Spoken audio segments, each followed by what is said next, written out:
खुदावन आपके साथ हो। आज 8 अक्टूबर सन 2019 की सुबह की दुआ और चाय की प्याली में आपको खुशामदीद।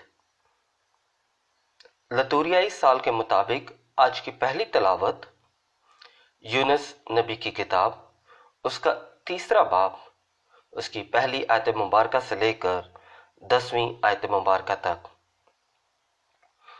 आज का ज़बूर 130, उसकी पहली आयत मुबारका से लेकर 4थी और फिर 7वीं आयत मुबारका से लेकर 8वीं आयत मुबारका तक। आज की अंजील मुकद्दस बाब मुताबिक मुकद्दस लूका, उसका 10वां बाब, उसकी 38वीं आयत मुबारका से लेकर 42वीं आयत मुबारका तक। आज की पहली तलावत में हम देखते हैं कि किस तरह यूनुस की जो मनादी है वो नैनवा शहर के लोगों को अपनी तरफ माइल करती है और वो इस चीज़ का इकरार करते हैं कि उन्होंने गुनाह किया है। और ये बात जब बादशाह तक भी पहुंचती है तो वो भी इस बात का इकरार करता है कि हमने गुनाह किया है। 9वीं आयत में, 3रे बाब की 9वीं आयत में क्या लिखा हुआ है? शायद खुदा अपना इरादा बदले और पछताए और अपने कहरे शदीद से बाज आए और हम हलाक ना हो। ये उस वक्त वाक़या हुआ है जब लोगों की तरफ से यूनुस नबी की जो मनादी है उसे कबूल किया गया है। और यही एक वजह है कि जब हम किसी चीज़ को, खुदा के अजायब कामों को कबूल करते हैं, जब हम उनका इकरार करते हैं तो खुदा हमारी ज़िंदगी में मोज़ात करना शुरू करता है। सिर्फ ज़रूरत इस बात की है कि हमने सिर्फ रियलाइज़ करना है, महसूस करना है कि खुदा जो है, मैं उसकी बनाई हुई मखलूक हूँ। और जब हम ये रियलाइज़ कर लेंगे कि जब हम खुदा की बनाई हुई मखलूक हैं तो हमारी ज़िंदगी में मोजज़ात शुरू हो जाएंगे। खुदावन हमें बरकत देगा। अगर आप मेरे साथ याकूब का ख़त, उसका पहला बाब और उसकी 12वीं आयत देखें तो क्या लिखा हुआ है? मुबारक है वो आदमी जो आजमाइश की बर्दाश्त करता है, इस वास्ते कि जब उसकी आजमाइश हो चुकी तो ज़िंदगी का वो ताज पाएगा जिसका खुदा ने अपने प्यार करने वालों से वादा किया है। क्योंकि आजमाइश जो होती है वो हमें इसलिए नहीं होती कि हमें तोड़े या हमें मुसीबत में लेकर आए। आजमाइश इसलिए होती है कि हम खुदा की तरफ दोबारा रुजू करें। जिस तरह हमने नैनवा के शायरियों की तरफ देखा कि किस तरह उन्होंने जब यूनुस नबी की मनादी को सुना कि किस तरह वो अपनी बुरी रविश से बाज आए। जब वो बाज आने लगे तो क्या हुआ कि उन्होंने रियलाइज़ किया, उन्होंने महसूस किया, उन्होंने इस बात का इकरार किया कि हाँ, हमने खुदा का गुनाह किया है, यानी हमने खुदा की नज़र में गुनाह किया है। तो इसलिए उन्होंने मुड़े और उन्होंने आजमाइश जो उन पर आई थी उसमें वफादारी से रहते हुए उन्होंने खुदा से बरकत हासिल की। और जब हम दुआ करते हैं तो हमारी दुआ में एक भरोसा होना चाहिए, एतकाद होना चाहिए कि जी मैंने जो खुदा से मांगा है वो पूरा होगा। आप मेरे साथ कलाम को खोलें, पहला यूहन्ना उसका 5 बाब और उसकी 14वीं आयत में क्या लिखा हुआ है खुदावंद के जिंदा कलाम में? और हमारा भरोसा जो हम उस पर रखते हैं, किस पर? खुदा पर। वो यही है कि अगर हम उसकी मर्जी के मुआफिक कुछ मांगते हैं तो वो हमारी सुनता है। बस खुदावन की मर्जी को जानना है। बाज़ औक़ात हम खुदावन के सामने बहुत सारी इल्तिजाएं मनाजातें पेश करते हैं, मगर ये रूहानी शॉपिंग लिस्ट जो होती है इसमें खुदा की कोई मर्जी शामिल नहीं होती, इसमें बल्कि हमारी अपनी मर्जी शामिल होती है, हमारी ख्वाहिशात शामिल होती हैं।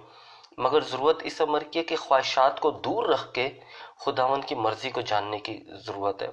और जानने की ज़रूरत इसलिए भी है क्योंकि हम चाहते हैं कि हम खुदा से बरकत हासिल करें। जब हम खुदा से बरकत हासिल करेंगे तो हमारी ज़िंदगी में मोजज़ात होते हैं और खुदा जो है वो मोजज़ात को सुनता है। खुदा जो है वो हमारी दुआओं को सुनता है और मोजज़ात के ज़रिए जवाब देता है। फिर अगर हम अपने खुदावन के हजूर गिड़गड़ाते हैं तो हमारा खुदावन जो है वो हमें माफ़ करता है, हमें माफ़ करके अपनी बरकत से माला माल करता है। क्योंकि खुदावन जो है वो जब हमें माफ़ करता है तो हमें यह फजल बख्शता है कि जब हम दुआ करें तो हमारी दुआ सुनी जाएगी। क्या लिखा हुआ है खुदावन के जिंदा कलाम में? पहला पतरस उसका 3 बाब 12वीं आयत में क्या है? क्योंकि खुदावन की आंखें सादकों पर और उसके कान उनकी फरियाद पर लगे रहते हैं, मगर खुदावन का चेहरा बद किरदारों के खिलाफ है। जब हम दुआ करते हैं तो खुदावन का चेहरा हमारी तरफ लगा हुआ होता है कि हाँ, मेरा बंदा मुझसे क्या चाहता है اور جب ہم اپنے خداوند کے حضور اپنا دل انڈیلتے ہیں، اپنی مشکل پریشانی لے کر آتے ہیں، ہم کہتے ہیں کہ خدا میں کمزور ہوں، خدا میرا بھروسہ تجھی پر ہے، تو خدا جو ہے وہ ہماری تمام التجائے مناجاتوں کو سنتا ہے۔ آئے خداوند کے زندہ کلام میں سے ایک دفعہ دوبارہ سے اعتقاد حاصل کرتے ہیں کہ خداوند ہمیں کیا بتانا چاہتا ہے، کہ جب ہم دعا کریں گے تو خدا ہماری سنتا ہے، وہ ہم سے دور نہیں ہے، بہت نزدیک ہے۔ جب ہم دعا کرتے ہیں خداوند ہمارے بہت قریب ہے، ایسے سمجھے کہ جیسے ہمارے برابر میں بیٹھا ہوا ہے، میرے سامنے بیٹھا ہوا ہے۔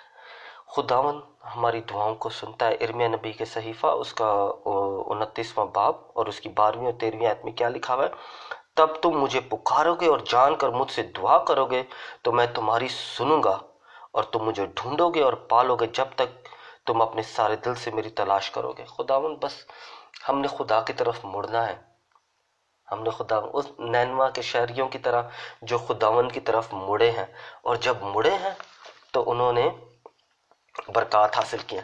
اب بعض اوقات یہ ہوتا ہے کہ ہم دعا تو کرتے ہیں، مگر ہماری دعا جو ہے اس کے جواب میں تھوڑا وقت لگ جاتا ہے، کیونکہ وہ شاید وقت نہیں ہوتا ہماری قبولیت کا۔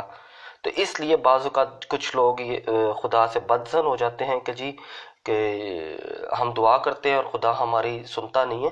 تو اس کے بارے میں خدا کا بندہ اشعیاء نبی کتنا خوبصورت کہتے ہیں، خداوند کے زندہ کلام میں سے دیکھتے ہیں اس کا 40واں باب اور اس کی 31 اشعیاء نبی کا صحیفہ 40واں باب اور اس کی 31ویں آیت میں کیا ہے؟ مگر جو خداوند کے امیدوار ہیں، جب ہم خداوند کے امیدوار ہیں، وہ اثر نو طاقت پائیں گے، وہ عقابوں کی طرح پروں سے بلند پرواز ہوں گے، وہ دوڑیں گے اور نہ تھکیں گے، نہ چلائیں گے اور ماندہ ہوں گے۔ کیونکہ خداوند، جب ہمارا بھروسہ اعتقاد خداوند پر ہوگا، ہم جب اس کی طرف مڑیں گے، ہم جب اس کی طرف دھیان لگائیں گے نینوا کے شہریوں کی طرح، تو خداوند ہماری دعاؤں کو سن لے گا، اور جب ہماری دعاؤں کو سن لے گا تو خداوند ہماری دعاؤں ہمیں ہماری زندگی میں بہت ساری برکات کو لے کر آئے گا۔ ہو سکتا ہے میرا کوئی کام رکا ہوا ہو سکتا ہے میں نے کسی آفس میں، کسی بینک میں یا کہیں بھی میرا کچھ نہ کچھ کام رکا ہوا ہوگا، اور میں نے خدا سے دعا کی ہے کہ خداوند میری یہ جو التجا ہے اسے پورا کر، یا کوئی بیمار ہے، خاص طور پہ ہماری بیٹی جو ہے ایک بیمار ہے کہ جنہیں شیطانی قوت نے جکڑا ہوا ہے، کہ ہم دعا کرتے ہیں اس کے لیے کہ زندہ کلام کی طاقت کے قوت کے وسیلہ سے وہ تمام شیطانی قوت دور ہو جائے، ہماری یہ بیٹی جو ہے وہ تندرستی پائے۔ پھر اس کے علاوہ ہم جب دعا کرتے ہیں تو ہماری دعا میں جو ہے وہ مستقل مزاجی ہونی چاہیے، کیونکہ مستقل مزاجی جو ہے، کیونکہ ہم خدا پر اعتقاد کرتے ہیں، اور خدا ہمیں ہمارے مانگنے سے پہلے جانتا ہے کہ ہمیں کن چیزوں کی کیا چیزیں درکار ہے، اور اس کے بعد خدا جانتا ہے کہ ہمیں کس وقت کس چیز کی ضرورت ہے۔ اگر آپ میرے ساتھ خدا کے بندے مقدس پالوس رسول کا خط، رومیو کے نام خط، اس کا 12واں باب اور اس کی 12ویں آیت میں پڑھیں تو کیا لکھا ہوا ہے وہاں پر؟ امید میں خوش، تکلیف میں صابر، اور دعا کرنے میں مستقل رہو۔ بس دعا کرنے میں مستقل رہنا ہے، خدا کی طرف دھیان کرنا ہے، اس کی طرف مڑنا ہے، اور نینوا کے شہریوں کی طرح برکت پانی ہے۔ خداوند آپ کو اور آپ کے گھرانے کو بڑی برکت دے کہ جو خداوند کا زندہ کلام سنتے ہیں، خداوند کے زندہ کلام پر عمل کرتے ہیں، خداوند کے زندہ کلام کے مطابق اپنی زندگی گزارنا چاہتے ہیں۔ خداوند آپ کو اور آپ کے تمام کاموں میں آپ کی رہنمائی فرمائے، تاکہ آپ اپنے خاندان کے ساتھ مل کر اس کے نام کی تعریف کر سکیں۔ خداوند آپ کو اور آپ کے گھرانے کو برکت دے، باپ اور بیٹے اور روح القدس کے نام سے آمین۔